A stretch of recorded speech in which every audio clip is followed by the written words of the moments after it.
ওয়াসাল্লাম। আলহামদুলিল্লাহ, মহান রব্বে কারিমের দরবারে অসংখ্য শুকরিয়া যে রব্বে কারিম দয়া করে মায়া করে অনুগ্রহ করে আমাদেরকে সুস্থ রেখে আল্লাহ পাক রব্বুল আলামিনের পবিত্র ঘর মসজিদে পবিত্র দিন জুমার দিনে আগে আগে আসার বসার কোরআন ও হাদিসের আলোকে কিছু কথা বলার ও শোনার তৌফিক দিচ্ছেন। এই জন্য রব্বে কারিমের দরবারে মন খুলে প্রাণ খুলে আওয়াজ করে বলি আলহামদুলিল্লাহ। সময় যত যাচ্ছে আস্তে আস্তে আমরা আমাদের বছরের সবচেয়ে বরকতময় মাস রমজান মাসের দিকে এগোচ্ছি। আল্লাহ পাক রব্বুল আলামিনের কাছে এই দরখাস্ত, আল্লাহ তাআলা যেন আমাদেরকে রমজান পর্যন্ত নেক হায়াত দেন এবং রমজানের সমস্ত রহমত বরকত আল্লাহর পক্ষ থেকে রমজানের যত ফজিলত আছে সমস্ত ফজিলত গুলো যেন আমরা অর্জন করতে পারি, আল্লাহ তাআলা যেন তৌফিক দান করে বলি আমিন। কারণ মুসলমান হিসাবে আল্লাহ পাক রব্বুল আলামিন আমাদেরকে পৃথিবীর মধ্যে সৃষ্টি করেছেন এবং আল্লাহ তাআলার ইবাদত গুলো করার সুযোগ করে দিচ্ছেন। এর চেয়ে বড় শুকরিয়ার সৌভাগ্য আর হতে পারে না। না, আল্লাহ পাক রব্বুল আলামিন সারা বিশ্বের মধ্যে সমস্ত মানুষদেরকে সৃষ্টি করছেন। একবার কল্পনা করেন, যদি যারা আল্লাহর নাফরমান আছে, যারা মুসলমান হওয়ার সৌভাগ্য অর্জন করতে পারে নাই, যারা আল্লাহর সৃষ্টি হয়েও আল্লাহকে স্বীকার করতে পারে না, আল্লাহর দেওয়া রিজিক, আল্লাহর দেওয়া সুস্থতা, আল্লাহর দেওয়া সম্পদ ভোগ করার পরেও আল্লাহর ইবাদত করতে পারে না, তাদের থেকে দুর্ভাগা, তাদের থেকে হতভাগা আর কি হতে পারে বলেন? আর হতে পারে না। কারণ এই পৃথিবীকে আল্লাহ সৃষ্টি করছেন এবং সুন্দর করে সাজাইছেন একমাত্র মানুষের জন্য। কাদের জন্য? মানুষের জন্য। মানুষের জন্য সাজাইয়া আল্লাহ তাআলা বললেন যে এই পৃথিবীর মধ্যে যা আছে সব কিছু আমি মানুষের খেদমতের জন্য বানাইছি।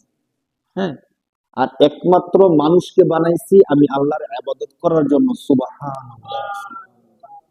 এর বিষয়টা কত অবাক করা!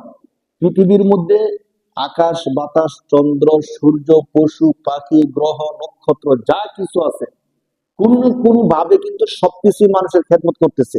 সূর্য আমাদেরকে আলো দিতেছে, চাঁদ আমাদেরকে আলো দিতেছে, বাতাস আমাদের জন্য উপকার করতেছে, পশু পাখিগুলো আমাদের জন্য উপকার করতেছে। হ্যাঁ, কিছু পশু পাখিকে আল্লাহ তাআলা এমন করছেন যে তাদেরকে আমরা খেয়ে সুস্থ থাকি। হ্যাঁ, গরু আছে, বকরি আছে, তাদের দুধ খেয়ে আমরা সুস্থ থাকি। তো এইভাবে পৃথিবীর সব কিছু, এমনকি সমুদ্রের মধ্যে যে প্রাণী আছে মাছ, তাদেরকে পর্যন্ত আমরা খাই, খাই না? আল্লাহ তাআলা কোরআন শরীফের মধ্যে মাছ সম্পর্কে বলছে যে আমি তোমাদের জন্য সমুদ্রের মধ্যে রাখছি লাহমুন তাজাতুন। হ্যাঁ, অর্থাৎ লাহমুন অর্থ গোস্ত, তাজা অর্থ হচ্ছে তাজা গোস্ত। তো তাজা গোস্ত কি মুফাসসির কেরামগণ বলছেন সমুদ্রের মাছকে আল্লাহ তাআলা কি বলছেন? তাজা গোস্ত বলছেন। এই সব কিছু আমাদের জন্য সৃষ্টি করছেন যেন আমাদের উপকার হয়। আর আমাদেরকে সৃষ্টি করছেন, আল্লাহ বলতেছেন ওমা খালাকতুল জিন্না ওয়াল ইনসা ইল্লা লিয়াবুদুন। পৃথিবীর সবকিছু আমি মানুষের জন্য সৃষ্টি করছি, কোন না কোনো ভাবে মানুষের উপকার করবে। আর মানুষ এবং জিনকে সৃষ্টি করছি তারা আমি আল্লাহর ইবাদত করবে। সুবহানাল্লাহ। মানুষ এবং জিনকে সৃষ্টি করছে একমাত্র কার ইবাদত করার জন্য? আল্লাহ। এখন তার থেকে বড় হতভাগী কে আছে যে পৃথিবীর সবকিছু তার কাজে লাগতেছে, বাতাস তার কাজে লাগতেছে, পানি তার কাজে লাগতেছে, আল্লাহর সৃষ্টি সব সে ব্যবহার করতেছে, এরপরও সে আল্লাহর ইবাদত করতেছে না। কত অবাক করা বিষয় না? একটা বিষয় একটু খেয়াল করেন, পৃথিবীর মধ্যে সবচেয়ে বেশি জরুরি এবং প্রয়োজনীয় যে জিনিসগুলো আছে আল্লাহ তাআলা ওই বিষয়গুলোকে সবচেয়ে বেশি ইজি করে দিচ্ছেন, আর যে বিষয়গুলো দরকার কম ওই বিষয়গুলোকে দামি করে দিচ্ছেন। একটু খেয়াল করেন, আমাদেরকে আল্লাহ তাআলা সেকেন্ডে সেকেন্ডে যে অক্সিজেন দেয়, বাতাস, আমাদের থেকে কোনো টাকা নেওয়া হয়? টাকা নেয় না, কিন্তু কোনো কিছুই নেয় না। এই অক্সিজেন যখন আমাদের কম হয়ে যায়, বন্ধ হয়ে যায়, তখন হাসপাতালে নিয়ে আমাদেরকে কি দেওয়া হয়? অক্সিজেন দেওয়া হয়। প্রতি মিনিট অক্সিজেনের জন্য আমাদের থেকে কত টাকা নেওয়া হয়? অনেক টাকা নেওয়া হয়। একই অক্সিজেন আল্লাহ যে অক্সিজেন দিতেন ফ্রি ফ্রি, ওই অক্সিজেন যখন ডাক্তার দেয় তখন আমাদেরকে অনেক টাকা গুনতে হয়। তাহলে দেখেন, লবণ আমাদের জন্য সবচেয়ে বেশি দরকার, এর জন্য দাম কম। চালের যে দাম, লবণের ওই দাম বলে মানুষ বাঁচতে পারে না। পানি মানুষের জীবনের জন্য সবচেয়ে বেশি দরকার, পানিটাকে আল্লাহ তাআলা অ্যাভেলেবেল করে দিচ্ছেন না? তো এই বিষয়গুলোকে অ্যাভেলেবেল করে দিচ্ছেন। স্বর্ণ মানুষের জন্য অনেক বেশি দরকার, দরকার না। এই একটু স্বাচ্ছন্দ্য করার জন্য, একটু সাজগুজ করার জন্য স্বর্ণ দরকার, যার জন্য স্বর্ণের দাম কি অনেক বেশি, অনেক বেশি। তো পানির যেই দাম স্বর্ণের এই দাম না, স্বর্ণের যেই দাম পানির ওই দাম না। তো এইভাবে যে আল্লাহ তাআলা মানুষের জন্য সবকিছু সিস্টেম করে করে সৃষ্টি করছেন, ওই আল্লাহর ইবাদত যদি না করা যায়, ওই আল্লাহর ইবাদত যারা করে না তাদের অবস্থাটা কি? যার কারণে দেখেন সারা পৃথিবীর মধ্যে আমরা যারা আছি সবাই আল্লাহর সৃষ্টি, সবাই সমানভাবে আল্লাহর রিজিক, আল্লাহর দেওয়া নিয়ামত ভোগ করতেছি। কিন্তু আখিরাতে যাওয়ার পরে আল্লাহ পাক রব্বুল আলামিন শুধুমাত্র মুমিনদেরকে আল্লাহর নিয়ামত গুলো ভোগ করার সুযোগ দিবেন। যারা আল্লাহর ইবাদত করে না, কাফের কুফার, তাদেরকে আল্লাহর নিয়ামত ভোগ করার সুযোগ দিবেন। এই জন্য বলছেন সূরা ফাতিহার তাফসীর করতে গিয়ে মুফাসসিরিনে কেরামগণ বলেন যে আল্লাহ পাক রব্বুল আলামিন সূরা ফাতিহা যখন শুরু করেন, কি প্রথম আয়াতটা আলহামদুলিল্লাহি রাব্বিল আলামিন।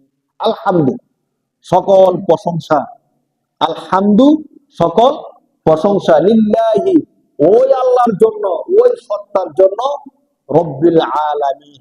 রব এর অর্থ হলো প্রতিপালক, আলাম এক বচন, এর অর্থ হলো জগৎ, বিশ্ব। আর আলামিন এটা হলো বহু বচন, প্লুরাল, এর অর্থ হলো জগৎ সমূহ। তাহলে আল্লাহ বলতেছেন, আল্লাহ নিজেই বলতেছেন যে ওই আল্লাহর জন্য সমস্ত প্রশংসা, যে আল্লাহর সমস্ত জগৎ সমূহের প্রতিপালক। এর মানে হলো সমস্ত জগতের যত প্রাণী আছে, মানুষ আছে, সবকিছুকে যে আল্লাহ লালন পালন করেন, সে আল্লাহর কি প্রশংসা। এরপরে আয়াতটা খেয়াল করেন, সূরা ফাতিহার দ্বিতীয় আয়াতটা আলহামদুলিল্লাহি রাব্বিল আলামিন, এরপরে কি আর রহমানির। যদি আপনারা একটু খেয়াল করেন, আর রহমান আর রহিম, মুফাসসিরিনে কেরামগণ বলেন যে রহমান এবং রহিম একই শব্দ থেকে উদ্বুদ্ধ। অর্থাৎ মূল যে বিষয়টা দয়া, রহমান অর্থ দয়া, রহিম অর্থ দয়ালু। তো এর অনুবাদে এভাবে করা হয় যে পরম করুণাময়, অতিশয় দয়ালু। কথা কিন্তু একটাই, মানে যার অনেক বেশি দয়া। তো আল্লাহ পাক রব্বুল আলামিন তো এমন সত্তা যেখানে এখানে শুধু আর রহমান বললেই হয়ে গেছে। আর রহমান পরম করুণাময়, তো পরম করুণাময় মানে যার অনেক বেশি দয়া। তো অতিশয় দয়ালু আবার কেন? তো মুফাসসিরিনে কেরামগণ বলছেন যে এখানে আল্লাহ তাআলা দুইটা শব্দ আনছেন, আর রহমান আর রহিম। আল্লাহ তাআলা আর রহমান দিয়ে এই কথাটা বুঝাইতেছেন যে আমি আল্লাহ দয়ালু, আমার এত বেশি দয়া, যেই দয়ার কারণে পৃথিবীর মধ্যে থাকা কাফের, মুশরিক, বেঈমান, এই সবাইকে, যারা আমাকে মানে এবং যারা আমাকে মানে না, আমি সবাইকে এই রহমান নামের উসিলায় রিজিক দিতেছি। সুবহানাল্লাহ। দুনিয়ার মধ্যে আমি আল্লাহ রিজিক দেই আমার রহমান নামের খাতিরে, যেহেতু আমি আল্লাহ কি রহমান। রহমান হলো এমন যে তাকে মানে তাকেও সুযোগ দেয়, যে তাকে মানে না তাকেও কি দেয়, সুযোগ দেয়। তাকে কোনো তিরস্কার করতেছে না, দুনিয়ার মধ্যে গজব দিয়ে ধ্বংস করে দিচ্ছে না। কিন্তু মুফাসসিরিনে কেরামগণ বলেন আল্লাহ তাআলা এরপর রহমান দিয়ে কিন্তু শেষ হওয়ার দরকার ছিল, দয়া যথেষ্ট, কিন্তু পরে আবার রহিম শব্দ নিয়ে আসছেন। কেন রহিম শব্দ আনছেন? বুঝানোর জন্য যে রহিম এখানে যে দয়াটা আছে, এই দয়াটা আমি আল্লাহ রাখছি একমাত্র হাসরের ময়দানের জন্য। সুবহানাল্লাহ। তখনকার আমার রহিম যে দয়া, এই দয়াটা শুধুমাত্র যারা আমার নেককার বান্দা আছে, যারা আমাকে আল্লাহ হিসেবে মানত, তারা পাবে, আর কাফের কুফার পাবে। তাহলে আল্লাহ যে সূরা ফাতিহার দ্বিতীয় আয়াতের মধ্যে আর রহমানুর রহিম বলছেন, এই বুঝাতে চাচ্ছেন যে রহমান আমার দয়াটা দুনিয়ার কাফের, মুশরিক, বেঈমান সবার জন্য, আর রহিম যে দয়াটা আছে শুধুমাত্র মুমিনদের জন্য, হাসরের ময়দানে কাফেরের জন্য দয়াটা আর হবে না। যার কারণে দুনিয়ার মধ্যে যদিও আমরা সবাই সমান চলতেছি, যারা অপরাধ করে তারাও সমান চলতেছে, যারা ইবাদত করে তারাও কি সমান চলতেছে, যারা নামাজ পড়তেছে তাদেরকেও আল্লাহ খাওয়াচ্ছে, যারা নামাজ পড়ে না তাদেরকেও খাওয়ানো হচ্ছে। কিন্তু হাসরের ময়দানে যাওয়ার পরে আল্লাহ তাআলা এই দুই দলের মধ্যে পার্থক্য করে দিবেন। কিভাবে পার্থক্য করে দিবেন? কোরআন শরীফের সূরা ইয়াসিনের মধ্যে আছে, সমস্ত মানুষ যখন হাসরের ময়দানে উঠবে, আল্লাহর দরবারে যাবে, দেখে আল্লাহ পাক রব্বুল আলামিন কোরআন শরীফের মাধ্যমে কি হবে, কিভাবে হবে, কখন হবে, সবকিছু বিস্তারিত বলে দিচ্ছেন। একবারে কোনো অস্পষ্টতা রাখেন নাই। আল্লাহ বলতেছেন এই যে দুনিয়ার মধ্যে তোমরা সবাই একসাথে থাকতেছো, অপরাধ করলেও ভালো থাকতেছো, ইবাদত করলেও ভালো থাকতেছো, সবকিছু করার পর আমি আল্লাহ শাস্তি দিতেছি না। তোমরা মনে করো না যে দুনিয়াতে যেমন দেখা যাইতেছে আখেরাতে তেমন এমনই হবে। আজকে নাহলে একটু চিন্তা করে দেখেন, যারা চোর আর যারা নামাজি, তাদের মধ্যে আমাদের সমাজে পার্থক্য হয় যে চোরের এলাকা আলাদা আর নামাজিদের এলাকা আলাদা, এভাবে হয় হয় না? কিন্তু যেই সমাজের মধ্যে নামাজি, ওই সমাজের মধ্যে আবার চোর বসবাস করতেছে, করতেছে না? যে সমাজের মধ্যে সন্ত্রাস, ওই সমাজের মধ্যে ভদ্র মানুষ ব্যবহার করতেছে। এবং একসাথে আমরা চলাফেরা করতেছি, সবকিছু করতেছি, কোনো পার্থক্য করতেছি না। এমন না, যারা অপরাধী আল্লাহ তাআলা তাদেরকে একটা চিহ্ন দিয়ে দিচ্ছেন যে তারা হলো অপরাধী, আর যারা ভালো তাদেরকে একটা চিহ্ন দিয়ে দিচ্ছেন। যখন আমরা ছোট ছিলাম, একদম ছোট্ট কিছুই বুঝতাম না, তখন যখন চোর শুনতাম, ডাকাত শুনতাম, আমরা মনে করতাম কি চোর মনে হয় ভিন্ন রকম কিছু একটা, তারা মনে হয় মানুষ না। একদম ছোট্ট যখন ছিলাম, মানে চোর মনে হয় মানুষের মধ্যে না, তারা আমরা দেখতে অন্যরকম, এমন কোনো কিছু। বাস্তবতা কি এমন? এমন না। কিন্তু হাসরের ময়দানটা যখন আসবে সবকিছু ডিফারেন্স হয়ে যাবে। বুখারী শরীফের মধ্যে একটা হাদিস আছে, ওই হাদিসের মধ্যে বলেন লিকুল্লি গাদিরিন লিয়াউ ইয়াউমাল কিয়ামা, এটা হবে সবচেয়ে ভয়ঙ্কর জিনিস। আপনাদেরকে আমি দুনিয়ার দৃশ্যটা কিন্তু ফুটে তুলি। ধরেন আমাদের মধ্যে এখানে আমরা যারা আছি, ভালো আছি মন্দ আছি, কম বেশি সবকিছু মিলে তো আমরা আছি করি। এখন ধরেন আমরা যে যে অপরাধ করি, আমি তো জানি। এখন আমি জানার পাশাপাশি আমাদের এই সমাজের যিনি ধরেন সমাজ সেবক বা সমাজের প্রধান, তিনি জানে আমি কি কি অপরাধ করি। তিনি কি করলেন? সরকারের আদেশে যে যে অপরাধ করে ওই অপরাধের একটা পতাকা তার পিছনে টানায় দিল, যে এই লোকটা হলো সুদখোর। আরেকজনের পিছনে লাগাই দিল, এই লোকটা হলো ঘুষখোর, এই লোকটা হলো চোর। এখন এই পতাকাটা পিছনে লাগাই দেওয়ার পরে পিছনের পতাকার মধ্যে লেখা আছে আমি কি কি অপরাধ করছি। জিনা করলে জিনা লাগানো আছে, অর্থ কেলেঙ্কারি করলে লাগানো আছে। সে কি সমাজের মধ্যে চলাফেরা করতে পারবে বলেন? সম্ভব তার জন্য সমাজ চলাফেরা করা? সম্ভব না। কিন্তু হাসরের ময়দানে এই কাজটা করা হবে। রাসূল সাল্লাল্লাহু আলাইহি সাল্লাম বলেন, বুখারী শরীফের মধ্যে আসছে, লিকুল্লি গাদিরিন, প্রত্যেক অপরাধীদের জন্য তাদের পিছনে লিওয়াউন, একটা পতাকা থাকবে, ইয়াউমাল কিয়ামা, কিয়ামতের দিন। আল্লাহ পাক রব্বুল আলামিন সূরা ইয়াসিনের মধ্যে বলেন, যখন সমস্ত মানুষ একত্রিত হবে, দুনিয়ার মধ্যে তো সবাই একসাথে চলতেছি, চলতে চলতে আমাদের একটা ভুল ধারণা হয়ে যেতেছে যে দুনিয়ায় যেহেতু ভালো মন্দ সবাই একসাথে চলি, আর বিপরীত দেখা যায়। যারা সন্ত্রাস, যারা অপরাধী, যারা চোর, যারা ডাকাত, তাদেরকে মানুষ আরো বেশি সম্মান দেয় সমাজের মধ্যে, মানে তাদের প্রভাব থাকে আরো বেশি। তো হাসরের ময়দানে এমন হবে কিনা? আল্লাহ বলেন না, এমন হবে না। সমস্ত মানুষকে যখন একসাথে তোলা হবে, আল্লাহ পাক রব্বুল আলামিন প্রথমেই ডাক দিয়ে বলবেন, ওয়ামতাজুল ইয়াউমা আইয়ুহাল মুজরিমুন। একজন বলেন যে ইমাম আবু হানিফা রাহমাতুল্লাহি আলাইহি একবার নামাজের মধ্যে দাঁড়ায়া সূরা ইয়াসিন তেলাওয়াত করতেছিলেন। সূরা ইয়াসিন তেলাওয়াত করতে করতে যখন এই আয়াতের মধ্যে আসছেন, তিনি এই আয়াতটা এত বেশি তেলাওয়াত করতেছিলেন, বারবার শুধু তেলাওয়াত করতেছিলেন, বারবার তেলাওয়াত করতেছেন আর কান্না করতেছেন, তেলাওয়াত করতেছেন আর কান্না করতেছেন। ওনাকে যখন জিজ্ঞেস করা হলো যে আপনি তো সব তেলাওয়াত করলেন, কিন্তু এই আয়াতের মধ্যে এসে এত কান্না করতেছেন কেন? তো তিনি বলতেছেন, দেখেন আয়াতের মর্মটা একটু দেখেন। আল্লাহ পাক রব্বুল আলামিন সমস্ত মানুষকে একসাথে কইরা এরপরে ঘোষণা দিবেন, ওয়ামতাজুল ইয়াউমা আইয়ুহাল মুজরিমুন, হে অপরাধীরা, আজকে তোমরা ভালো মানুষ থেকে পৃথক হয়ে যাও। বিষয়টা শুনতে যদিও সহজ মনে হচ্ছে, বিষয়টা এত সহজ না। একটু খেয়াল করেন, এখন যদি আমি ঘোষণা দিই যে যারা কোনো গুনাহ করছেন না, পাঁচ ওয়াক্ত নামাজ পড়ছেন, তারা ডান দিকে বসেন, আর যারা গুনাহ করেন, অপরাধ করেন, বিভিন্ন অপরাধী, তারা বাম দিকে যান, কেমন খারাপ লাগবে না বলেন? একে তো হলো আত্মীয় স্বজন আছে, গ্রামের মানুষ আছে, সবাই আছে, সবার সামনে ধরেন আপনারা যদি না যান, আমি জানি আল্লাহ আমাকে, কথার কথা বলতেছি, যে আমাকে গায়েবের একটা ক্ষমতা দিয়ে দিল, কে কি করছে না করছে আমি সবকিছু জানি। এবার আমি বললাম আমি কিন্তু সব জানি, কে সুদ খান, কে ঘুষ খান, কে চুরি করেন, কে ডাকাতি করেন, আমি সব জানি। এবার যারা ভালো মানুষ আছেন তারা ডান দিকে বসেন, আর যারা অপরাধী খারাপ মানুষ তারা বাম দিকে বসেন। জিনিসটা কি ভালো লাগবে না খারাপ লাগবে? অনেক খারাপ লাগবে, শুধু খারাপ না, লজ্জায় মরে যেতে মন চাইবে। হাই হাই, অনেকদিন না চাই হুজুরের দ্বার করে বলে দিবে, আপনারা সৎ খাইছেন, আপনারা চুরি করছেন, ডাকাতি করছেন, তোর খাইয়া দেবো সবার সামনে। না যায় উপায় নাই। বিষয়টা কিন্তু অনেক কঠিন, অনেক কঠিন। হাসরের ময়দানে আল্লাহ যখন ঘোষণা করবে তখন কেমন হবে বলে?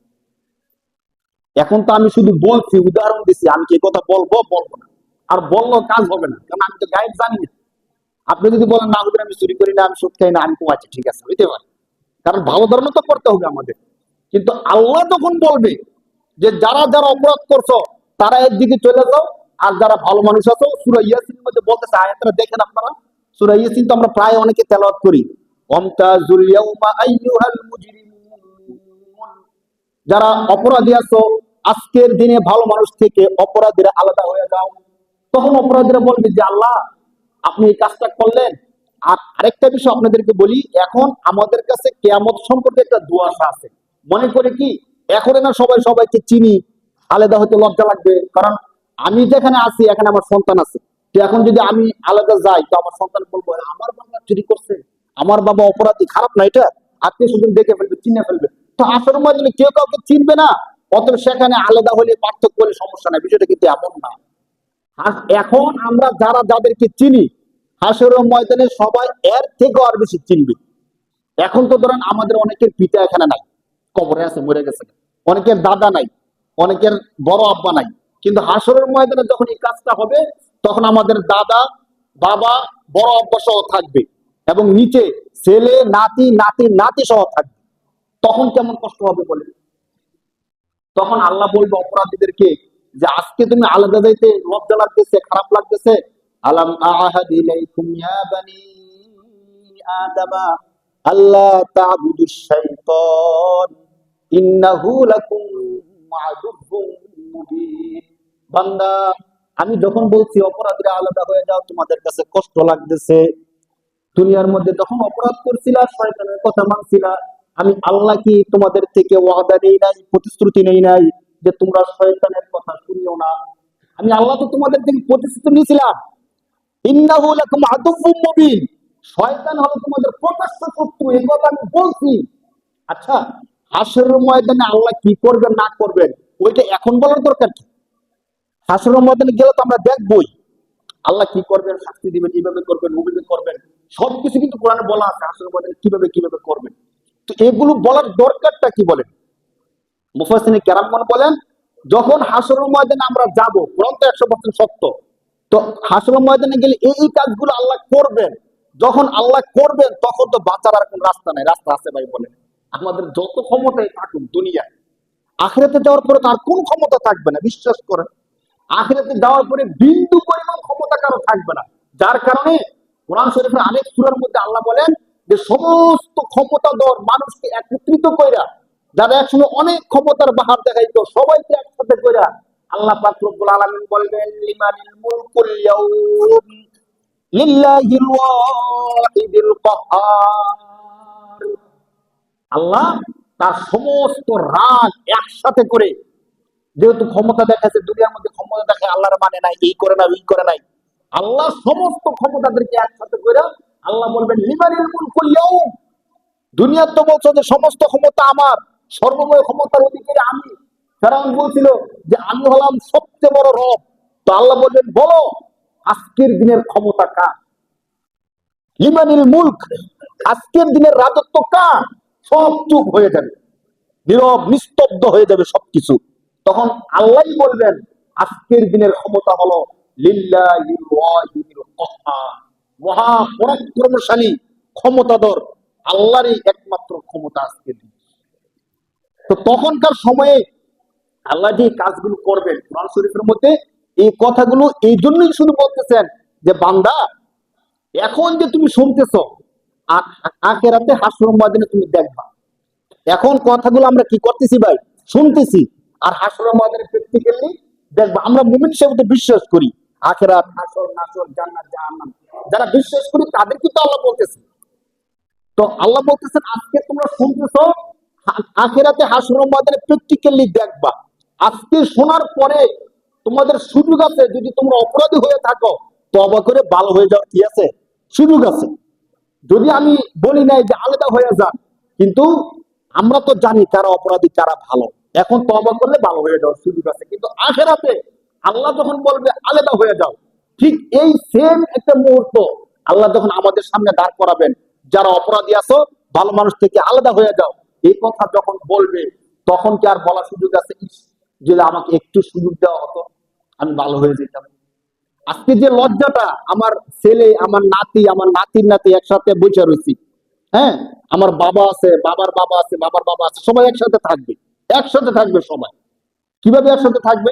এর একটা ব্যাখ্যা মুফাসসিরে কেরামগণ দিয়েছেন। দেখেন, আমরা যারা আছি দুনিয়ার মধ্যে, দুনিয়া কিয়ামতের যে বিষয়টা আমরা মনে করি কেমন না কেমন হবে, ওই সময় কেউ কাউকে চিনবে না, জানবে না। তো কোরআনের বর্ণনা অনুযায়ী যখন হাসরের ময়দান কায়েম হবে, সিংহে ফু দিবে, তখন আসমান ভেঙে পড়ে যাবে। এইভাবে আসমান গুলো ভেঙে পড়তে পড়তে বিষয়গুলোকে দেখানি হবে সবকিছু, আলাদা কোথাও কোনো কিছু না। তো ধরেন আমরা যে এলাকার মধ্যে বসবাস করি, সাধারণত আমাদেরকে কিন্তু ওই এলাকার মধ্যে কবর দেওয়া হয়। শুধু আমাদেরকে না, আমাদের সন্তান, আমাদের বাবা মা সবাইকে পাশাপাশি কবর দেওয়া হয়। ধরেন যদি আমাদের কবরস্থান, যে কবরস্থান আছে আমাদের ঈদগাহ মাঠ, কবরস্থানে আমাদের সবাইকে কবর দেওয়া হয় স্বাভাবিকভাবে। তো হাসরের ময়দানে অবস্থাটা কি হবে? দ্বিতীয় সিংহে যখন ফু দেওয়া হবে, সবাই যাকে যেখানে কবর দেওয়া হয়েছে সেখান থেকে উঠে আসবে। তো সেখান থেকে যদি উঠে আসে, আমি তো সেখান থেকে উঠে আসবো, আমার সন্তানকে উঠে আসবে না? তো আমার সন্তানকে তো আমার পাশেই দেওয়া হয়েছে। স্বাভাবিকভাবে দেখবেন আমাদের কবরগুলো তো এভাবেই হয়। এমন তো হয় না যে আমার জন্মস্থান এখানে, আমাকে কবর দেওয়া হয়েছে অন্য জায়গায়, এমন হয় না, কম হয়। বেশিরভাগ যারা আমরা যে এলাকার, ওই এলাকার মধ্যে আমাদের কি দেওয়া হয়, কবর দেওয়া হয়। আর হাদিসের মধ্যে আসছে, যখন সিংহে ফু দেওয়া হবে তখন কবর থেকে সবাই একসাথে উঠে আসবে। তো আমি যখন কবর থেকে উঠে আসবো, ওই পাশেই তো আমার বাবার কবর না, পাশে আমার দাদার কবর, পাশে আমার মার কবর, আমার চাচির কবর, আমার বন্ধুর কবর। যার কারণে এখন আমরা যারা যাদেরকে চিনতেছি, হাসরের ময়দানে সবাই আবার সেম কাছাকাছি হয়ে যাবে। এমন না যে আমি থাকবো হাসরের ময়দানের দক্ষিণে, আরেকজন থাকবে হাসরের ময়দানের পশ্চিমে, আমার বন্ধু থাকবে মাঝে। যার কারণে যত অপরাধ করি আমাকে কেউ চিনবে না। অনেকে এমন করে, দেশের প্রতি খুব ভালো দেখায়, খুব ভালো থাকে, কিন্তু বিদেশ যাওয়ার পরে যত অপরাধ আছে, দুর্নীতি আছে, সবকিছু করতে পারে, ওই জায়গায় তাকে কেউ চিনে না। মনে করে কি, দুর্নীতি করে আমি টাকা পয়সা লুট করে নিয়ে চলে আসি। আমার কাছে এক বাঙালির খবর এমন আসছে যে তাকে ফোরম্যান বানায় দেওয়া হয়েছে, যে বাঙালি যারা আছে তাদের বেতনটা তার হাতে দেওয়া হবে, আর সে সবাইকে বেতনটা বন্টন করে দিবে। আমি এক এলাকায় তারাবি পড়াইছিলাম বাঞ্ছারামপুর। তো ওই গ্রামের ঘটনা আমাকে বলছে, যখন তার হাতে দায়িত্ব আসছে, তো একবার তার হাতে 40 লক্ষ টাকা দেওয়া হয়েছে। এই টাকাটা তোমার বাঙালি যারা আছে সবার কাছে তুমি কি করে দাও, বন্টন করে দাও। সে সুযোগ পাইয়া এই টাকা নিয়ে বাংলাদেশে চলে আসছে। তো যারা কষ্ট করছে, কাজ করছে, এমন হয় যারা প্রবাসী আছেন তারা জানেন এই বিষয়গুলো করে, মাস কি মাস কাজ করে, টাকা দেয় না। টাকা দেয় না মানে মালিক তো টাকা দিছে, মাঝখানে যে আছে সে টাকাটা মেরে দিছে। তো অনেকে মনে করে আমাকে কেউ চিনবে না, জানবে না, এখন আমি অপরাধ করতে পারি। তো দুনিয়ার মধ্যে আমরা যখন অপরাধ করি তখন মনে করি কি বিচার আচার তো হাসরের ময়দানে হবে, এখন অপরাধ করলে সমস্যা নেই। কিন্তু না ভাই, বাস্তবতা খেয়াল করেন, আমরা যে অপরাধ করতেছি এখন যদি জানে, তাহলে এখন যারা আছে তারা জানবে, যারা কবরে চলে গেছে তারা জানবে না, না? আর যারা এখনো জন্মগ্রহণ করে নাই তারা জানবে না। কিন্তু হাসরের ময়দানে যখন আমি আল্লাহর সামনে দাঁড়াবো, তখন কিন্তু আমার দাদা, আমার দাদার দাদা সবাই থাকবে, আমার সন্তান, নাতি পুতি যাদেরকে আমি দেখি নাই তারাও থাকবে। তখন তাদের সামনে যখন আপনাকে অপরাধী হিসেবে দাঁড় করানো হবে, কেমন লাগবে তখন? তারা বলবে, দুনিয়ায় তো শুনছিলাম যে আমার দাদা অনেক বড় নেতা ছিল, অনেক বড় লিডার ছিল, আমার দাদাজি সন্ত্রাস ছিল, আমার দাদাজি মানুষের সম্পদ মেরে গেছে, যে আল্লাহ আজকে দাঁড় করাইছে। শুধু দাঁড় করাবে না, পিছনের মধ্যে বললাম না বুখারী শরীফের হাদিস, পিছনের মধ্যে লিখে দিবে কি কি অপরাধ সে করছিল। আপনি বলতে হবে না, সবাই এমনি করতে পারবে সে এই এই কাজগুলো করছিল। ভাই কথাগুলো সত্য, কোরআন শরীফের মধ্যে আসছে এবং সহিহ বুখারী শরীফের মধ্যে এই হাদিসটা আসছে। তখন কেমন কষ্ট লাগবে বলেন, কেমন খারাপ লাগবে। এই জন্যই আল্লাহ তাআলা তখনকার দৃশ্যগুলো এখন তুলে ধরতেছে, যেন এখনো আমরা তওবা করতে পারি, এখনো যেন আমরা ফিরে আসতে পারি। যে কথাটা আমি বলতেছিলাম, যে আল্লাহ চমৎকার করে দুনিয়া সাজাইছেন আমাদের জন্য, সবার জন্য। সাজানোর পরে যদি আমরা আল্লাহর ইবাদত না করি, এখন সবাই সমানভাবে চলতেছি, এই সমান ভাবের মধ্যে যদি আমাদের মধ্যে কেউ জাহান্নামী হয়ে যায়, কেউ জান্নাতি হয়, কষ্টটা কেমন লাগবে বলেন? আমরা একই ঘরের দুই সন্তান, একই বাবার দুই সন্তান, একই এলাকার দুই বন্ধু, এক বন্ধু যদি জাহান্নামী হয়, আরেক বন্ধু যদি জান্নাতি হয়, কেমন কষ্টটা লাগবে বলেন? শুধু কষ্ট না, কোরআন শরীফের সূরা আরাফের মধ্যে একটা আয়াত শুধু আপনাদেরকে শোনাই। যখন জান্নাতীদেরকে আল্লাহ নিয়ামত দিবেন, অসংখ্য নাজ নিয়ামত তারা ভোগ করবে, ওদিক থেকে জাহান্নামীরা শুধু কষ্ট আর কষ্ট, জাহান্নামের আগুন আর আগুন। তাদের ক্ষুধার প্রচন্ড এত বেশি হবে যে ক্ষুধায় কলিজা ফেটে যাবে, এক ফোঁটা পানিও খাওয়ার জন্য পাবে না।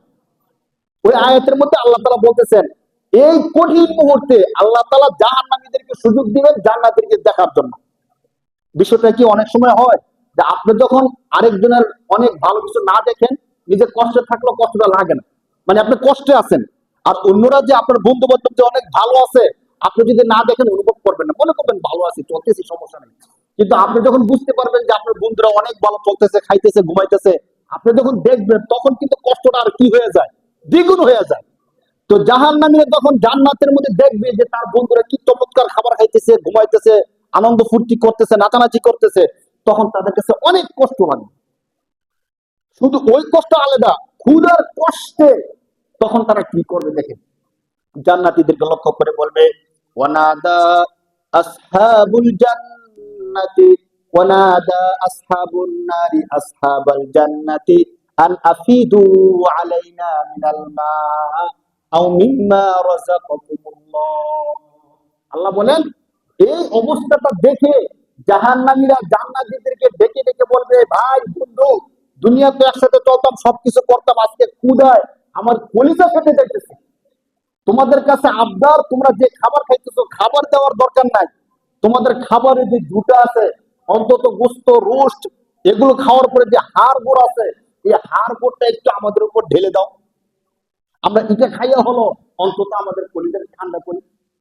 ওয়ানাদা আসহাবুল জান্নাতি আসহাবান নার, জাহান্নামী যারা আছে তারা জান্নাতীদেরকে ডেকে ডেকে বলবে এই কাজটা আমাদের করো, আন আফিদু আলাইনা মিনাল মা, তোমাদের খাবার দাবার, গোস্ত, পোলাও, রোস্ট দেওয়ার দরকার নাই, একটু পানি আমাদের উপর ছিটিয়ে দাও, আমরা একটু শান্ত হই, ঠান্ডা হই। কোরআনের আয়াত সূরা আরাফের মধ্যে 8 নম্বর পারার 15 নম্বর পৃষ্ঠার মধ্যে আল্লাহ তাআলা বলতেছেন, কোন কোন মুফাসসির বলেন তাদের এই দৃশ্য দেখে জান্নাতীদের একটু মায়া লেগেছে, যারে তারা তো খাবার খুঁজতেছে না, এত কষ্ট করতেছে, দুনিয়াতে একসাথে চলছি, একটু পানি দেই না, সমস্যা কি। কিন্তু আল্লাহ তাআলা তখন সাথে সাথে জান্নাতীদেরকে বলে দিলেন, সাবধান, খাবার দূরে থাক, তোমাদের জুতা পর্যন্ত জাহান্নামীদের জন্য হারাম করে দেওয়া হয়েছে, বলে নাউজুবিল্লাহ। তখন কেমন কষ্ট লাগে বলে, আপনি যে মহল্লা থাকতেন ওই মহল্লার নামাজি ব্যক্তিটা জান্নাতের মধ্যে ফলমূল খাইতেছে, ভোগ করতেছে, আর আপনি সব এত ভালো মানুষ থাকা সত্ত্বেও, এত ক্ষমতাশীল থাকা সত্ত্বেও আপনি জাহান্নামের মধ্যে আগুনের মধ্যে চলতেছে, এমন যদি হয়ে যায়, যখন ডিফারেন্সটা হয়ে যাবে তখন আমাদের অবস্থাটা কি হবে। তখন আল্লাহর কথা শুনে জান্নাতীরা বলবে ক্বালু ইন্নাল্লাহা হাররামাহুমা আলাল কাফিরিন, কাফেরদের জন্য আল্লাহ তাআলা সমস্ত জান্নাতের নিয়ামতকে হারাম করে দিয়েছেন। কাফেরের ব্যাখ্যা কি? কাফেরের অর্থ হলো অস্বীকারী। কাফেরের অর্থ কি ভাই? অস্বীকারী। অনেকে আমরা মনে করি কি যে যারা কাফের তারা না জাহান্নামে যাবে, তো আমরা তো নামাজ না পড়লো মুসলমান, তো অপরাধ করলো মুসলমান, তো কিন্তু আপনি রাসূলের হাদিস জানেন, যে হাদিসের মধ্যে রাসূল বলছেন যারা নামাজ পড়ে না তাদের ঈমান থাকে না, যারা নামাজ পড়ে না তাদের, মুসলমান এবং কাফেরের মধ্যে পার্থক্য হলো নামাজ, যে ব্যক্তি নামাজ পড়বে সে মুসলমান, আর যে নামাজ পড়বে না সে মুসলমান না। তো চিন্তা করেন অবস্থাটা কি হবে। এই জন্য ভাই আমি বলি যে দুনিয়ার মধ্যে একসাথে চলতেছি, শান্তি থাকতেছি, খাইতেছি, ঘুমাইতেছি, এই সব কিছু যদি আখিরাতের মধ্যে সমান সমান রাখতে চাই, আখিরাতের মধ্যে যদি শান্তিতে থাকতে চাই, তাহলে আমাদেরকে যে কাজটা করতে হবে, অন্তত পক্ষে অপরাধ ছেড়ে দিয়ে আল্লাহর ইবাদত গুলো আমাদেরকে করতে হবে ভাই। যতই আমরা যা কিছুই করি না কেন, যেভাবেই থাকি, যেভাবেই চলি, যদি আল্লাহর ইবাদতটা করি, অপরাধ থেকে নিজকে মুক্ত রাখি, তাহলে এই যে কথাগুলো, দৃশ্যগুলো, আল্লাহ তাআলা আমাদেরকে সেখান থেকে হেফাজত করবেন। নয়তো সূরা মুলুকের মধ্যে আল্লাহ বলেন, যখন মানুষকে জাহান্নামের মধ্যে নিক্ষেপ করা হবে, তখন সমস্ত ফেরেশতারা নিক্ষেপ করার আগে তাকে জিজ্ঞেস করবে, এই যে তোমাকে এখন জাহান্নামে নিক্ষেপ করা হইতেছে কেন? তো আমি অপরাধ করছি এই জন্য। আরে তুমি জানো তুমি অপরাধ করছো, এই জন্য তোমাকে জাহান্নামে নিক্ষেপ করা হইতেছে, দুনিয়ার মধ্যে কি তোমাকে কেউ বলে নাই? সূরা মুলুকের তাবারাকাল্লাযী সূরা আমরা বলি, এই সূরার মধ্যে বলতেছে যখন নিক্ষেপ করা হবে এর আগে সবাইকে জিজ্ঞেস করা হবে, আরে তুমি কি জাহান্নামে যাইতেছো, তুমি জানো কেন জাহান্নামে যাইতেছো? তো জানি, তো দুনিয়ার মধ্যে আমি অপরাধ করছি। তো দুনিয়ার মধ্যে কি কেউ তোমাকে বলে নাই যে অপরাধটা করলে তোমাকে জাহান্নামে যাইতে হবে? তখন তারা বলবে ক্বালু বালা, ফাকাযযাবনা ওয়া কুলনা মা নাযালাল্লাহু মিন শাই। তারা বলবে যে অবশ্যই আমাদেরকে বলছিল, কিন্তু আমরা তাদের কথা কি করি নাই, বিশ্বাস করি নাই। ফাকাযযাবনা, তাদেরকে আমরা মিথ্যা প্রতিপন্ন করছিলাম, বলছিলাম এগুলো এমনি বলে, এগুলো হবে না। আমরা যে কাজটা করি, আমরা কিন্তু কেউ মিথ্যা প্রতিপন্ন করি না। কারণ আমি যে কথাগুলো বলতেছি, এই কথাগুলো সত্য নাকি মিথ্যা, সবাই কিন্তু স্বীকার করতেছেন, মানতেছেন, কেউ অবিশ্বাস করতেছেন না। কিন্তু আমাদেরকে শয়তানে যে ধোঁকাটা দেয়, কাফেররা বলে মিথ্যা, তারা বলে আখিরাত হাসর নাসর, কোনো কিছু নাই। কিন্তু আমাদেরকে শয়তানে ধোঁকা দেয় কি, যে হুজুর বলতেছে ঠিক আছে অপরাধ করতেছি, এখন তো অপরাধ না করে চলবো কি করে। হুজুরের কথা শুনে যদি ঠিক এই মুহূর্তে তুমি শুধু কারবার ছেড়ে দাও, তাহলে তুমি যে ফ্ল্যাটে আছো এই ফ্ল্যাটে থাকতে পারবা? তুমি কি এই ভাড়া দিয়া সমাজের মধ্যে যেই সুন্দর করে তুমি লাইফস্টাইল চালাইতেছো, এভাবে কি তুমি চলতে পারবা?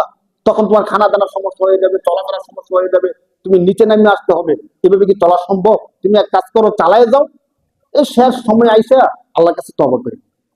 হুজুর তো বলছে আমরা বুঝছি জিনিসগুলো অপরাধ, সমস্যা নেই, এগুলো করতেছি, অপরাধরা করতেছি, একটা সময় গিয়ে তওবা করি। শয়তান কিন্তু আমাদেরকে এই কথাটা বলে, এই কথা বলে বলে বলে বলে আমাদের সময়কে দীর্ঘায়িত করতে থাকে। যেখানে আল্লাহ তাআলা বলছেন যে বান্দা, এই শয়তান তোমাদের আদি পিতা আদমকে ধোঁকা দিয়ে পদস্খলন করাইছিল, এই ঘটনা তোমাদের সামনে আমি এই জন্য তুলে ধরছি, যাতে করে এই শয়তানে তোমাদেরকে ধোঁকা দিতে না পারে। ঠিক কিনা বলেন? আমাদের আদি পিতাকে শয়তান ধোঁকা দিছে কিনা? শয়তান আমাদের আদি পিতাকে বলছে যে আপনি যদি চিরস্থায়ী জান্নাতে থাকতে চান, আপনাকে গন্ধম ফল খাইতে হবে। তো আদম আলাইহিস সালাম বলছে আল্লাহ তো আমাকে না করছে খাইতে। কোরআন শরীফের 8 নম্বর পারার 11 নম্বর পৃষ্ঠা একদম স্পষ্ট করে আসছে, পুরো পৃষ্ঠা শুধু এই কথাই। তো আদম আলাইহিস সালাম বলতেছে আমাকে তো আল্লাহ তাআলা না করছে গন্ধম খাইতে। তখন শয়তান বলতেছে আরে কেন না করছে এটা তো বুঝেন। আল্লাহ চাইতেছে আপনাকে দুনিয়ার মধ্যে পাঠাই দিতে। আপনি যদি গন্ধম না খান, তাহলে আপনাকে আল্লাহ দুনিয়া পাঠাই দিবে। আপনি যদি জান্নাতে থাকতে চান চিরস্থায়ী ভাবে, তাহলে আপনাকে গন্ধম খাইতে হবে। তো তিনি চিন্তা করছে আমি তো দুনিয়া যাইতে চাই না, দুনিয়া অনেক কষ্ট, এই সেই তিনি শুনছেন, তো আমি দুনিয়া যাইতে চাই না, জান্নাতেই থাকতে চাই। তখন তিনি শয়তানের ধোঁকায় ওই গন্ধম খাইছিলেন। আপনার কোরআন শরীফের 8 নম্বর পারার 11 নম্বর পৃষ্ঠার তর্জমা গুলো দেখে সময় কম। তো এই শয়তান খাওয়ার পরে কি কি হয়েছে আল্লাহ বলার পরে পরের পৃষ্ঠার আয়াতের মধ্যে বলতেছেন ইয়া বানি আদম, হে বানি আদম, অর্থাৎ হে আদমের সন্তানেরা, তোমরা তো দেখছো তোমাদের বাবাকে শয়তান কিভাবে ধোঁকা দিছে, তোমাদেরকেও কিন্তু এগুলো বইলে বইলে ধোঁকা দিবে। যে আমি তো বিশ্বাস করছি হুজুরের কথা, যারা কাফের তারা জাহান্নামী, কিন্তু আমি তো বিশ্বাস করি, তাহলে আমি এক সময় না এক সময় অপরাধ ছেড়ে দিব, এক সময় না এক সময় ভালো হয়ে যাব। তোমরা বুঝো শয়তান কিন্তু তোমাদেরকে ধোঁকা দিতে দিতে দিতে দিতে জাহান্নাম পর্যন্ত নিয়ে যাবে, বলেন নাউজুবিল্লাহ।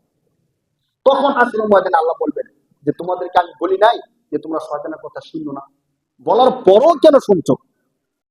আজকে আপনাদেরকে গুরুত্বপূর্ণ আর কিছু কথা বলার ছিল, সময় সংক্ষিপ্ততার কারণে বিস্তারিত হয়তো বলতে পারবো না। আমরা আগের সপ্তাহে বিবাহের কোনো কিছু বিষয় নিয়ে আলোচনা করছিলাম, গুরুত্বপূর্ণ কিছু বিষয় আমাদের রয়ে গেছিল, বলতে পারিনি। যখন বিবাহের কাজগুলো আমরা করি, আপনাদেরকে বলি, গুনাহের কিছু চরম মাত্রা এমন হয় আমাদের এলাকার মধ্যে বেশি প্রচলনের কারণে, যখন বিবাহের একদম কাছাকাছি চলে যায়, এখন কবুল বলানোর সময়, তখন একজন আলেম দিয়ে আমরা বিবাহটা করাই। তো অনেক মানুষ জানে, অনেক মানুষ জানে না। তখন কি করে, প্রথম কিন্তু কবুলটা আনতে হয় মেয়ে থেকে। কার থেকে ভাই? মেয়ে থেকে, তাকে আমরা ইজিন বলি, ইজিনটা আনতে হয়। তখন ইজিন আনার জন্য অনেকে না জানার কারণে হুজুরকে পাঠায় যে হুজুর মেয়ে থেকে গিয়ে কি নিয়ে আসেন, ইজিন নিয়ে আসেন। তখন আমি আঞ্চলিক এলাকা এবং প্রচলনটা আপনাদেরকে বলতেছি, তখন হুজুর যায়, হুজুরের সাথে কিছু মানুষ যায়। তো মেয়ে যেখানে বসা থাকে সেখানে কি শুধু মেয়ে থাকে নাকি আর অনেকগুলো মহিলা থাকে? আর অনেকগুলো মহিলা থাকে।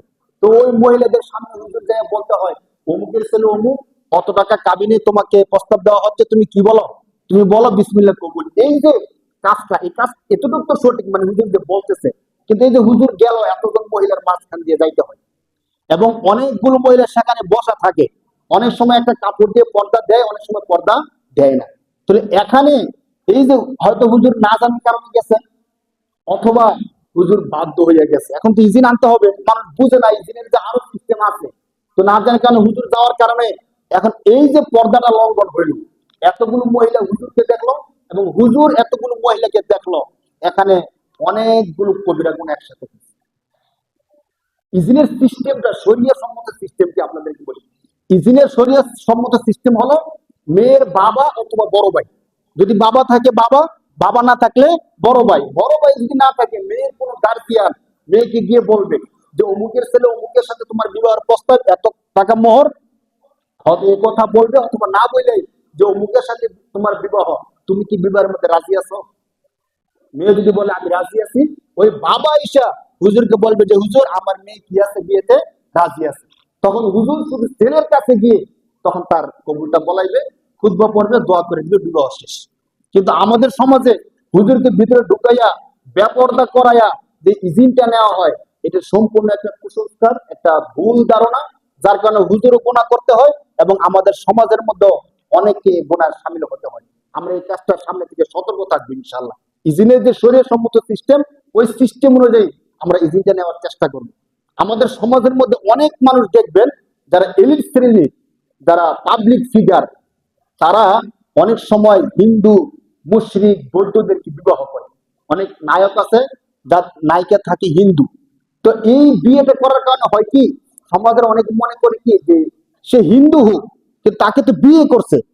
এইভাবে আমাদের সমাজের মধ্যে মানে ভিন্ন ধর্মের বিবাহের প্রচলনটাকে একটা নর্মালাইজ করা হয়। অনেকে জায়েজ মনে করে ফেলে, হিন্দুকে বিবাহ করা যায় তো অমুকে বিয়ে করছে। অমুক বড় পপুলার একজনের নাম আমি বলতে পারবো, নামটা বলবো না, তিনি হিন্দুকে বিয়ে করছেন, সারা জীবন হিন্দুকে নিয়ে ঘর সংসার করছেন। অথচ কোরআন শরীফের সূরা বাকারার 2 নাম্বার পারায় আল্লাহ বলতেছেন ওয়ালা তানকিহুল মুশরিকাতি হাত্তা ইউমিননা, তোমরা কোন মুশরিককে ততক্ষণ পর্যন্ত বিবাহ করো না যতক্ষণ পর্যন্ত সে মুমিন না হবে। এটা কার কথা বলেন? তাহলে কোন ব্যক্তি যদি কোন হিন্দু মেয়েকে বিয়ে করে, কোন মুশরিককে বিয়ে করে, কোন ইহুদি মেয়েকে বিয়ে করে, তার বিয়ে কি সহি সঠিক হবে না বেঠিক হবে? শুধু বেঠিক এতটুক না, বিয়ে ছাড়া তার সাথে থাকলে যা হবে, বিয়ে করার পরও থাকলে কি হবে? বিয়ে তো হয়ই না। কারণ মুসলমানের সাথে অমুসলমানের বিয়ে কি হয় না।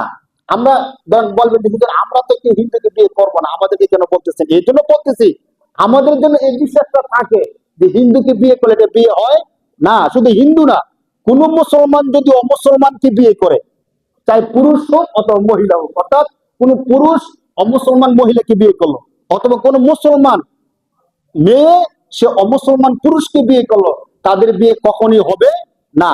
যতদিন গড় সংসার করবে তাদের গড় সংসার হবে জিনার সংসার। কিসের সংসার ভাই? সন্তান হলে কি সন্তান হবে আপনারা বলেন? সন্তান হলে কি সন্তান? যারও সন্তান। অতএব যদি আবার তাকে বিয়ে করার আগে মুসলমান বানাইতে পারে তাহলে তার বিয়েটা কি হবে? সই হবে। এইটাই বলতেছি। তাহলে কোন মুসলমান অমুসলমানকে বিবাহ করতে পারে না। আমরা এই বিষয়টা বুঝতে পারছি কিনা ভাই? সে যেই করুক, যত বড় পপুলার শ্রেণীর হোক, এলিট শ্রেণীর হোক অথবা পাবলিক ফিগার হোক, যদি কোনো অমুসলমানকে বিয়ে করে তাহলে তার বিয়েটা কি হবে না ভাই? শুদ্ধ হবে না, কখনোই হবে না, যতক্ষণ পর্যন্ত সে মুমিন না হবে। কারণ এই আদেশ কার? আল্লাহ। এই আদেশ কার ভাই? আল্লাহ।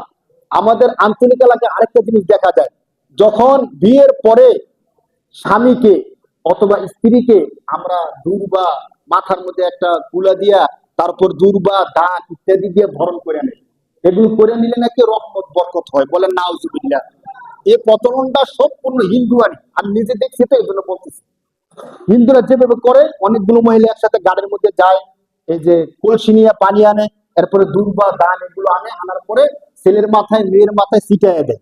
এগুলো দিলে নাকি কি হয়? বরকত হয়। কেউ যদি এমনটা করে সে যেন শিরিক করলো সরাসরি। এটা সম্পূর্ণ হিন্দুয়ানি কথা। অনেকে মনে করে কি সমস্যা কি, মুরব্বীরা করতেছে, মানে মুরব্বীদের উপর নাম দিয়ে চালায় দেয়, মুরব্বীরা করছে, এত সমস্যা হওয়ার কোনো কিছু নাই। তো আমরা এই জিনিসটা 100% সতর্ক থাকি, এই জিনিসটা অনেক বড় একটা গুনাহের কাজ। আমরা কেউ কাজটা করবো না। দান দুর্ভাগ্যে তাদেরকে এইভাবে বরণ করে নেয়। আরেকটা প্রচলন ব্যাপক, যখন গেট ধরে, এক তো গেট ধরার কোনো নিয়মই নাই, সামাজিক ভাবে ধরে নিয়মটা করছে। তো গেট ধরার ক্ষেত্রে মেয়েরা গেটটা ধরে, এখানে কিন্তু একটা হারাম কাজ হয়েছে। দ্বিতীয় সবচেয়ে বড় কাজ যেটা করে আমাদের আঞ্চলিক এলাকা, আপনারা দেখছেন কিনা, প্রথম অনেকগুলো পানির গ্লাস দিয়ে রাখে, একটার মধ্যে শরবতের পানি, আরেকটার মধ্যে চুলের পানি, আরেকটার মধ্যে লবণের পানি, এগুলো দিয়ে ডাইকে রাখে। এখন জামাইকে বলা হয় যে কোনো একটা গ্লাস নেন। তো এখন জামাই যদি সঠিকভাবে শরবতের গ্লাসটা নিতে পারে, তখন মনে করে হ্যাঁ জামাইটা কি বুদ্ধিমতী হবে, ভালো হবে, ভদ্র হবে, নম্র হবে। আর যদি চুলের পানি নেয়, লবণের পানি নেয়, তখন ধরে নেয় এই জামাই হাবা কাবা হবে, জীবনে এই জামাই দিয়ে শান্তি হবে না, বলেন নাউজুবিল্লাহ। এভাবে জামাইকে পরীক্ষা করা সম্পূর্ণ একটা কুসংস্কারী পন্থা। এই কাজটা আপনার কখনো করতে দিবেন না। এর কারণে কি হয়, আপনি যেই পানি নেন না কেন, আপনার উপর তাদের একটা বদ আস্থা, বদ বিশ্বাস তৈরি হয়ে যায়। সারা জীবনের জন্য বলবে, ওই যে গেট ধরছিলেন, গেটের মধ্যে তো চুলের পানি নিচ্ছিল, হ্যাঁ রে, দিয়ে শান্তি হবে? দুদিন পরে যে একটু ঝগড়াঝাটি হবে সংসারের মধ্যে, ও বলবে তুমি তো শুরুতেই চুলের পানি খেয়ে নিচ্ছিলে, জানি না তুমি কেমন হইবা। এই কারণে কি শান্তি অশান্তি হতে পারে ভাই? হতে পারে না। আমাদের সমাজে কিন্তু এমনটা করে। আরো অনেকভাবে পরীক্ষা করে। আমি একটা সিস্টেম বললাম আর কি। এই কাজটা সম্পূর্ণ একটা বেদাতি এবং কুসংস্কারী কর্ম। এই কাজটা যেন আমাদের কেউ না করে, এই জিনিসটা আমরা খেয়াল রাখি। আর তালাকের যে বিষয়টা আপনাদেরকে বলছিলাম, হাদিসের মধ্যে আসছে, রাসূল বলেন সালাসুন জিদ্দুহুন্না জিদ্দুন ওয়া হাজলুহুন্না জিদ্দুন। তিনটা বিষয় এমন আছে, ওই বিষয়গুলো মানুষ ইচ্ছে করে করুক, অনিচ্ছে ভাবে করুক, হাসতে হাসতে করুক, কাঁদতে কাঁদতে করুক, প্রয়োগ হয়ে যায়। এর মধ্যে একটা হলো তালাক, আরেকটা হলো নিকাহ, অর্থাৎ বিবাহের যে কবুলটা, কবুলটা হাসতে হাসতে বলুক কবুল হয়ে যাবে, কাঁদতে কাঁদতে বললো কবুল হয়ে যায়। তালাক হাসতে হাসতে বলুক, কাঁদতে কাঁদতে বলুক, তালাক হয়ে যায়। ইতাক এখন আর নাই, অর্থাৎ আজাদ করে দেওয়া, স্বাধীন করা, গোলামকে আজাদ করে দেওয়া। কেউ যদি হাসতে হাসতে বলে তোমাকে আজাদ করে দিচ্ছে, আজাদ হয়ে যায়। তো আমাদের সমাজে অনেকে মনে করে কি, যে আমি তো তাকে দুষ্টামি করে তালাক দিচ্ছি, অথবা এমনি এমনি তালাক দিছে, আমি সত্যিকার তালাক দেই নাই। কিন্তু আপনি হাদিসটা তো দেখেন, হাদিসে আল্লাহ রাসূল বলছেন যেভাবে তালাক দেন, তালাকটা হয়ে যায়। আরেকটা হাদিস আপনাদেরকে বলা আমার মূল উদ্দেশ্য ছিল, যে হাদিসের মধ্যে আসছে, রাসূল সাল্লাল্লাহু আলাইহি সাল্লাম বলেন, এর আগে সপ্তাহে আলোচনা করছিলাম না, যে আমাদের সন্তানদেরকে আমরা যারা বিবাহ করাই না, দেরি করাই, মনে করি কি সে তার নিজের পায়ে দাঁড়াক, এরপরে তাকে বিবাহ করাবো, অথবা একটা স্ট্যাটাস হোক, চাকরি বাকরি হোক, তখন বিয়ে করাবো, অথচ তার বিয়ের বয়স পার হয়ে যেতেছে। তাদের সম্পর্কে একটা হাদিস শোনায় দিই। হাদিসের মধ্যে আসছে, রাসূল সাল্লাল্লাহু আলাইহি সাল্লাম বলেন, মান ভুলিদা লাহু ওয়ালাদুন, কোন ব্যক্তির যখন কোন সন্তান জন্মগ্রহণ করে, তখন তার দায়িত্ব হলো ফালইউহসিন ইসমুহু ওয়া আদাবুহু, সে যেন তার একটা সুন্দর নাম রাখে এবং তাকে আদব শিক্ষা দেয়। আদব শিক্ষা দেওয়ার পরে ফাইদা বালাগা ফালিয়াতাজাওয়াজুহু, যখন সে বালেগ হয়ে যায়, হাদিসের শব্দের একটু শুনেন, আমরা জানা থাকুক, কাজ করি না করি পরেরটা পরের বিষয়। আল্লাহ তো বলতেছেন ফাইদা বালাগা ফালিয়াতাজাওয়াজুহু, যখন সে বালেগ হয়ে যাবে, অর্থাৎ তার বয়স হয়ে যাবে, তখন সে যেন তাকে কি দিয়ে দেয়, বিবাহ দিয়ে দেয়, বিবাহ করায় দেয়। এখন ফাইন বালাগা ওয়ালাম ইয়াতাজাওয়াজহু, যদি কারো সন্তান বালেগ হইল, বিবাহের উপযুক্ত হয়েছে, কিন্তু তাকে কি করাইতেছে না, বিবাহ করাইতেছে না, তার কি হবে? আল্লাহ রাসূল বলেন ফাআসাবা ইসমান, বিবাহ না করানোর কারণে ওই সন্তানগুলো গুনাহের মধ্যে লিপ্ত হয়ে গেছে, যে কোনো গুনাহের মধ্যে লিপ্ত হয়েছে। আল্লাহ রাসূল বলেন ফাইন্নামা ইসমুহু আলা আবিহি, সে যত গুনাহ করবে সমস্ত গুনাহ তার বাবার আমলনামার মধ্যে যাবে, বলেন নাউজুবিল্লাহ। ভাই, নিজের গুনাহ যদি শেষ করতে পারি না, আবার যদি সন্তানের গুনাহ আমার আমলনামার মধ্যে শরীক হয়, অবস্থাটা কি হবে বলেন? নিজেই তো ছোটবেলা থেকে নিয়ে এই পর্যন্ত যারা বাবা হয়েছে, তখন 40-50 বছর, তো 50 বছর পর্যন্ত কত গুণা আমাদের আমলনামার মধ্যে আছে। এখন সন্তানকে বিবাহ না করানোর কারণে সন্তানের গুণা যদি আমার আমলনামায় আবার অ্যাড হয়, তখন অবস্থাটা কি হবে? হাদিস, সহিহ হাদিসের মধ্যে আল্লাহ রাসূল এই কথা বলছেন। যার কারণে যখন সন্তান বিবাহের বয়স হবে, তাকে যেন বিবাহ করায় দেওয়া হয়। যদি বিবাহ করায় দেওয়া হয়, খাবে কি, চলবে কি, কি করবে কি? আমি এর আগে বলছিলাম না, একে তো হলো যাকে আপনি আনবেন ঘরের মধ্যে, তার রিজিক কে নিয়ে আসবে? সে নিজে নিয়ে আসবে। আল্লাহ তার রিজিক তাকে সৃষ্টির বহু আগে দিয়ে রাখছেন। কয় আমার সন্তান নিজেই খাইতে পারে না, বিয়ে করেনি, সে আবার খাবে কোথেকে? তাকে খাওয়াবে কে ভাই? শুধু খাওয়াবে এতটুকু না, সূরা নূরের মধ্যে আল্লাহ তাআলা বলছেন তাকে বিবাহ করায়া দাও। যদি সে ফকির হয়, ইয়াকুনু ফুকারা ইউগনিহিমুল্লাহু মিন ফাদলি, তোমার সন্তান যদি দরিদ্র হয়, তাকে বিবাহ করায় দাও, আমি আল্লাহ দয়া করে তাকে ধনী বানায় দেব, বলেন সুবহানাল্লাহ। এখন দেখেন, যে আল্লাহ সৃষ্টি করছেন, ওই আল্লাহ যদি বলে যে তুমি তাকে বিবাহ করো, তার দায়িত্ব আমার, মানে কথার মর্ম কি এমনই দাঁড়ায়? আল্লাহ বলতেছেন আমি ধনী বানায় দেবো, আর মানে হইলো, হ্যাঁ, তার যদি সামর্থ্য নাও থাকে, তাকে বিবাহ করায় দাও, তাকে চালানোর দায়িত্ব আমি আল্লাহর। এরপরও আমি যদি বলি খাইবো কি, পরবো কি, তাহলে আল্লাহর কথার কাছে থাকলাম, আমি থাকলাম না, আল্লাহর কথাকে আমি 100% বিশ্বাস করলাম না। এই জন্য এই বিষয়গুলো থেকে আমরা অবশ্যই হেফাজত থাকি, বিরত থাকি। এবং যখন আমাদের সন্তানদের বয়স হয়ে যাবে, তখন যেন আমার প্রথম এবং প্রধান চিন্তা থাকে যে আমার সন্তানকে যোগ্য জায়গায় কিভাবে একটা পাত্রস্থ করা যায়, আমার মেয়েকে কত দ্রুত বিবাহ দেওয়া যায়, একটা ফরজ কাজের মতো। আমরা এই বিষয়টা বেশি মাথায় নিব, অনেকে এই বিষয়গুলো মাথায় নিতে চায় না, মনে করে এটা এমনি এমনি হবে। এমনও মানুষ আছে আমার কাছে বলতেছে, বিয়ে শাদী তো জন্ম মৃত্যু বিয়ে শাদী গুলো আল্লাহর হাতে। মানে কথার সাইজটা কিন্তু ঠিক আছে। বিয়ে, জন্ম মৃত্যু বিয়ে শাদী কার হাতে? তো এগুলো নিয়ে আমরা চিন্তা করবো কেন? যখন আল্লাহ বিয়ের সুযোগ করে দিবে তখন বিয়ে হবে। আরে সবই তো আল্লাহর হাতে, রিজিকও তো আল্লাহর হাতে, তা আমি কাজ করি কেন? রিজিক কার হাতে বলেন? কিন্তু কাজ আমি করি কিনা? আমি কাজ না করলে কি আমার ঘরে আল্লাহ রিজিক দিয়ে দিবে? চেষ্টা তো আমাকে করতে হবে। আচ্ছা মিন্না ও ইতমামু মিনাল্লাহ, চেষ্টা আমার পুরা করার মালিক কে? যখন বয়স হবে তখন থেকে আপনি ফিকির করেন, চেষ্টা করেন, পুরা করে দিবে কে? আল্লাহ তাআলা আমাদেরকে বুঝার তৌফিক দান করে, বলে আমিন। যারা সুন্নাত পড়ে তারা সুন্নাত